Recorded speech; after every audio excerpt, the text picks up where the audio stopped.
जिवंत राहण्याचा अजून शोध लागला नाही. देवाची आघात दिलाय, सर्व वस्तू देऊ शकणार देवाला. ती कोण्या दिवशी आपला जीव जाईल हे आपल्याला माहित आहे का? म्हणून हे जीव यमाचा आहे म्हणलं. हे केव्हा येईल, केव्हा घेऊन जाईल काही सांगता येणार नाही.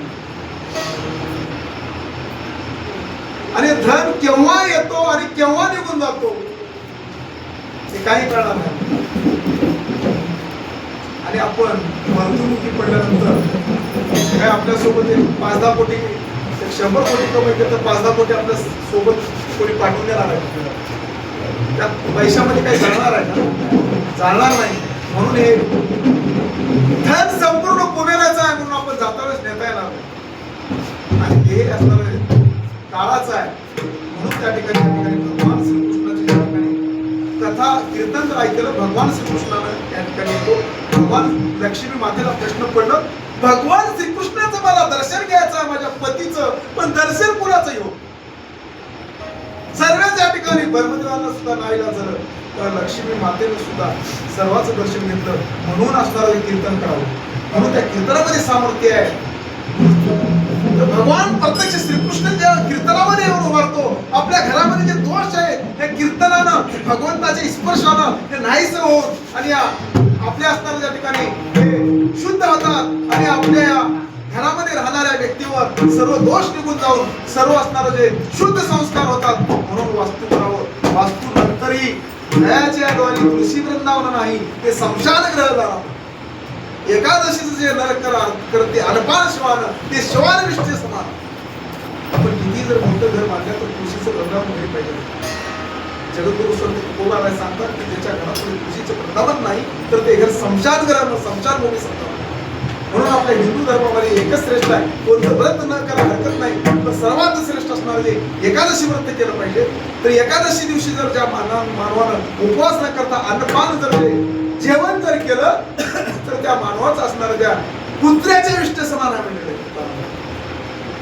म्हणून एकादश करावं, तुळशीचं वृंदावन घरापुढे ठेवावं, ज्ञानेश्वरी गीता भागवत पास्तर वाचावं, देवाचं नामस्मरण असं असणारं ज्या घरामध्ये घडावं. म्हणून भगवान श्रीकृष्ण ज्या ठिकाणी राहतो देवाला सर्व विनंती केली, देवा ज्या ठिकाणी कीर्तन चालू आहे म्हणून या कलियुगामध्ये असं सांगितलेलं आहे की जेवढं भगवान श्रीकृष्णाला पांडुरंगाला प्रसन्न करून येण्यासाठी कलियुगामध्ये एवढा जो सोपा मार्ग आहे तेवढं वैकुंठामध्ये अवघड आहे. देवाला सर्वांना वाटू लागलं काय म्हणलं कलियुगामध्ये 3.5 घंटे म्हणून त्या ठिकाणी या पांडुरंगाला भगवान श्रीकृष्णाने या प्रथमी तलावर असणारे जे 2 तीर्थ निर्माण केले. सर्व देवानं स्तवन केले होते की महादेवानं ब्रह्मदेवानं भागल्या कथेकडे लक्ष द्या. सर्व देवानं जोडून म्हणलं देवा या कलियुगामध्ये पापाचा उद्धार होण्यासाठी काय म्हणलं तर 2 स्थळ निर्माण केले. भगवान श्रीकृष्णानं ब्रह्मदेवाला शंकरला 33 कोटी देवाला सांगू लागले की या प्रथमी तलावर कीर्तन श्रवण करणं म्हणजे एक स्नान आहे. कीर्तन ऐकणं म्हणजे स्नान आहे. म्हणून माझ्या भगवान श्रीकृष्णाची कथा ज्यांना ऐकून माझं कीर्तन ज्यांना श्रवण करील तर त्याचं पाप नाहीस होऊन त्याला पुण्यवान बनवून जो माझं भय अनन्य शरण त्याशी निवारी मी जन्म म्हणणं शरणा कथा शरण मीची येतो त्या व्यक्तीला मला जर शरणार माझ्या पायावर जर दिन जर झालं तर त्याला कुणाला शरण जायची गरज नाही भगवान श्रीकृष्णाला सांगितलं. म्हणूनच भगवान श्रीकृष्णाचं कीर्तन ऐकावं, भगवान श्रीकृष्णाची कथा ऐकावं. दुसरा असणार जे प्रथमी तलावर तीर्थ प्रकट झालेले आहेत तर सांगत गेल्यानंतर उपाय त्या ठिकाणी अशा असणाऱ्या त्या ठिकाणी खूप मंडळाला सांगलेलं आहे म्हणून की त्या तीर्थामध्ये पवित्र एक स्नान करावं.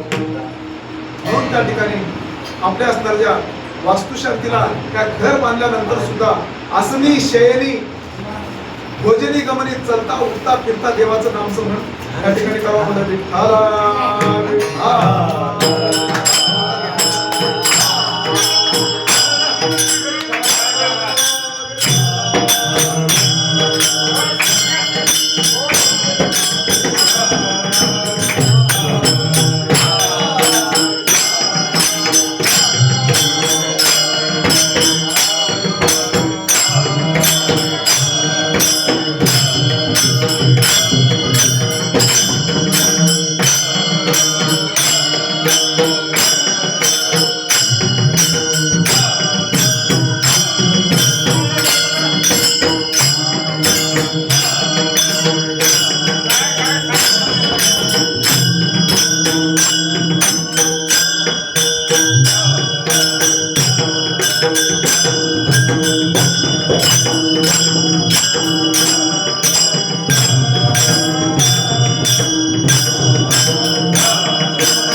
काय